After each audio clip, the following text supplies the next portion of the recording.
नमस्कार, मैं योगेश रांझा। भारतीय सेना के पूर्व सेना प्रमुख जनरल एम नरवणे ने 2019 से 2022 तक सेना में बतौर आर्मी चीफ की जिम्मेदारी संभाली थी। रिटायर होने के बाद उन्होंने एक किताब लिखी, 4 स्टार्स ऑफ डेस्टिनी। इस किताब में उन्होंने अपने करियर, नेतृत्व और खासकर 2020 में भारत चीन सीमा पर लद्दाख में हुए तनाव के बारे में लिखा। यह किताब 2024 के दौरान मार्केट में आनी थी, लेकिन अभी तक इसके बारे में कोई जानकारी नहीं है, यानी किताब फिलहाल नहीं छपी है। इसी किताब में क्या कुछ है, इसके कुछ अंश कारवां मैगजीन ने नरवणे का सत्य का क्षण के नाम से छापे हैं और इसे ही राहुल गांधी संसद में पढ़ना चाहते हैं और सरकार ने पढ़ने नहीं दिया, पढ़ने नहीं दे रही। लेकिन ये अब पब्लिक डोमेन में आ गए हैं और सेना प्रमुख के अप्रकाशित संस्मरण से क्या पता चलता है, क्या लिखा है इसमें, ये कुछ पत्रकारों ने पब्लिक डोमेन में ला दिया है। क्योंकि मैगजीन में पहले ही छप चुका है तो इसे बाकी लोग भी अब सबके सामने ला रहे हैं।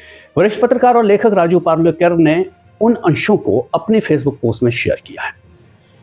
उन्होंने लिखा है, आरएसएस का गर्म आलू।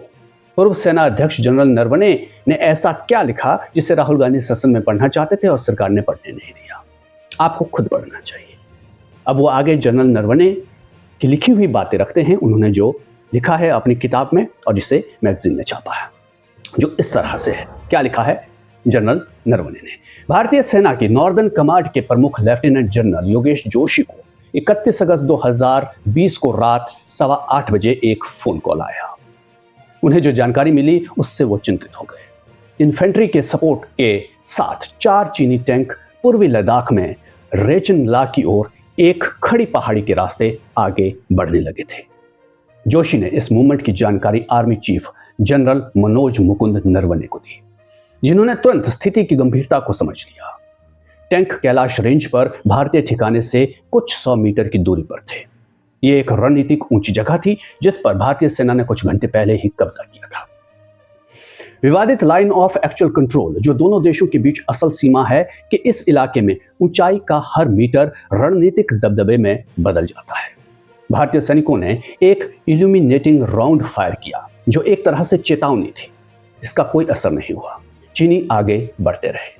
नरवणे ने भारत के राजनीतिक और सैन्य प्रतिष्ठानों के नेताओं को ताबड़तोड़ फोन करना शुरू कर दिया, जिसमें रक्षा मंत्री राजनाथ सिंह, राष्ट्रीय सुरक्षा सलाहकार Ajit Doval, chief of defence staff उस वक्त के जनरल बिपिन रावत और विदेश मंत्री एस जयशंकर शामिल थे। 4 स्टार्स ऑफ डेस्टिनी में नरवणे आगे लिखते हैं, मेरा हर किसी से एक ही सवाल था, मेरे लिए आदेश क्या है। स्थिति तेजी से बिगड़ रही थी और स्पष्टता की जरूरत थी। मौजूदा प्रोटोकॉल के मुताबिक नरवणे को साफ आदेश थे कि जब तक ऊपर से मंजूरी ना मिले तब तक गोली ना चलाए। ऊपर से कोई स्पष्ट निर्देश नहीं आए। मिनट बीतते गए। रात 9:10 लेफ्टिनेंट जनरल जोशी ने फिर फोन किया। चीनी टैंक आगे बढ़ते हुए दर्रे से 1 किलोमीटर से भी कम दूरी पर आ गए थे। रात 9:25 नरवणे ने राजनाथ को फिर फोन किया। स्पष्ट निर्देशों के लिए पूछा। कोई निर्देश नहीं मिला। इसी बीच पीएलए कमांडर मेजर जनरल ल्यू लिन का एक मैसेज आया। उसने हालात को शांत करने का एक प्रस्ताव दिया।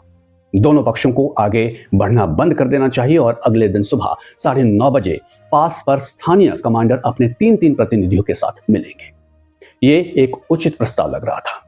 एक पल के लिए ऐसा लगा कि कोई रास्ता निकल रहा है। रात 10 बजे नरवणे ने यही मैसेज देने के लिए राजनाथ और डोभाल को फोन किया। 10 मिनट बाद नॉर्दर्न कमांड ने फिर से फोन किया। चीनी टैंक नहीं रुके थे।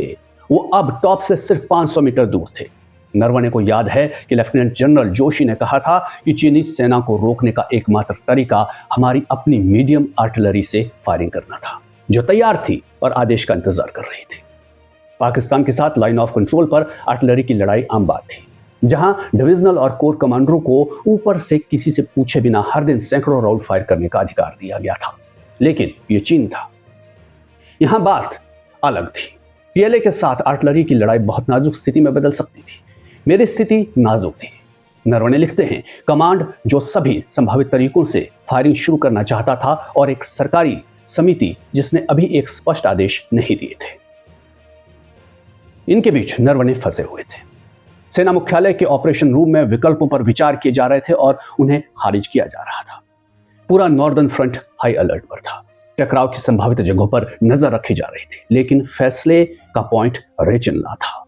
नरवणे ने रक्षा मंत्री को एक और फोन किया, जिन्होंने वापस फोन करने का वादा किया। समय बीतता गया। हर मिनट चीनी टैंक टॉप पर पहुंचने के लिए 1 मिनट करीब आ रहे थे। राजनाथ सिंह ने रात 10:30 बजे वापस फोन किया। उन्होंने प्रधानमंत्री मोदी से बात की थी, जिनके निर्देश एक ही वाक्य में थे, जो उचित समझो वो करो। यानी आपको जो ठीक लगे वो करो। ये पूरी तरह से एक सैन्य फैसला होने वाला था। मोदी से सलाह ली गई थी, उन्हें ब्रीफ किया गया था, लेकिन उन्होंने फैसला लेने से मना कर दिया था। नरवणे याद करते हैं कि मुझे एक गर्म आलू पकड़ा दिया गया और अब पूरी जिम्मेदारी मुझ पर थी। तो बस यही वो बातें हैं जिसे लेकर मामला गर्मा गया है। इधर कांग्रेस नेता पवन खेड़ा ने कारवा मैगजीन के इस आर्टिकल को एक्स पर पोस्ट किया है और लिखा है कि सरकार लोकसभा में विपक्ष के नेता राहुल गांधी को बोलने देने से डर रही है, क्योंकि उन्हें पता है कि उनकी चोरी पकड़ी जा चुकी है। वो आगे लिखते हैं, नरवणे का विवरण सरकार के खिलाफ एक गंभीर आरोप जैसा प्रतीत होता है। किसी सक्रिय सैन्य टकराव की स्थिति में 2 घंटे 15 मिनट बहुत लंबा समय होता है। इस देरी ने हिचकिचाहट और अनिर्णय के कारण भारत की क्षेत्रीय सुरक्षा को जोखिम में डाल दिया। जो उचित समझो वो करो जैसा निर्देश वास्तविक सैन्य स्वतंत्रता नहीं था, बल्कि राजनीतिक जिम्मेदारी से पीछे हटना था। संभावित चीन युद्ध जैसी स्थिति में प्रधानमंत्री की जिम्मेदारी थी कि वो तनाव बढ़ाने और संयम बरतने के बीच कठिन निर्णय लेते, लेकिन इसके बजाय उस निर्णय का बोझ नीचे के स्तर पर डाल दिया गया। 2014 से सावधानीपूर्वक गढ़ी गई मजबूत नेता की छवि केवल दिखावे की प्रतीत होती है। जब सबसे बड़े रणनीतिक खतरे के समय जिम्मेदारी लेने से बचा जाता है, तब मजबूत नेतृत्व की बयानबाजी खोखली लगती है। दीवार पर लिखी इबारत साफ है, मोदी की 56 इंच की छाती का दावा हमेशा एक भ्रम था, नरेंद्र मोदी कायर है।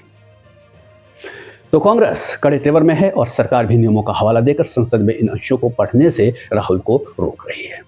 दरअसल मामला यह है कि अगर राहुल ने यह सब कुछ संसद में पढ़ लिया तो यह रिकॉर्ड में आ गया, तो सरकार को जवाब देने के लिए बाध्य होना पड़ेगा, और वो शायद इस स्थिति से बचना चाहती है, क्योंकि अगर मामला खुल ही गया तो फिर बहुत कुछ बाहर आ सकता है। क्या देखना अब यह है कि इस मामले में आगे क्या स्थिति बनती है, पक्ष विपक्ष क्या करता है। लेकिन आप क्या सोचते हैं, कमेंट में अपनी राय जरूर बताइए। वीडियो को लाइक कीजिए, शेयर कीजिए, चैनल को सब्सक्राइब कर लीजिए, बेल आइकन दबा दीजिएगा और फेसबुक पर भी दादी उस फ्रेंड को आप फॉलो कर लीजिए। फिर मिलेंगे, नमस्कार।